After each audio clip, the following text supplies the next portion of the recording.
Volgende op Diepe Waters. Om die podcast so bietjie van 'n edge te gee, het ek gedink ek wil 'n kundige kry wat vroue kan help om hulle eetgewoontes aan te pas.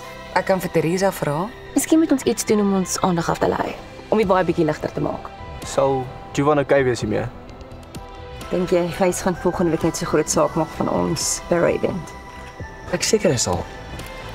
Jy help vir Shane om deur sy seer te werk, maar ek het ook gister hierdie's bad gegaan en ek sou graag my meisie se ondersteuning wou gehad het. Hoopelik gaan ons nie 'n herhaling van die stand tussen jou en Bianca sien nie. Nee, dit sou inappropriate wees. Kan ek iets van my hart af kry? Dit het niks met jou uit te waai nie.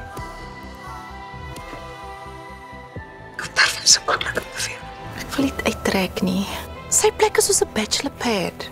Miskien is nou juist die tyd om by 'n bal te bly. Dan kan Bianca nie intrek nie. Maar ons gaan iets doen om Pa teen homself te beskerm.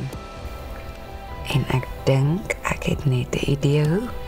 En vandag af sal ek graag wil hê dat Jacques Lucas se afrigter word en nie meer jy nie. Ekskuus.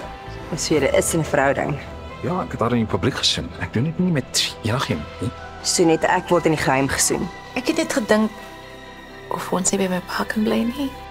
Ons is newlyweds. Nou wil jy hê ek moet onder jou pa se dak bly.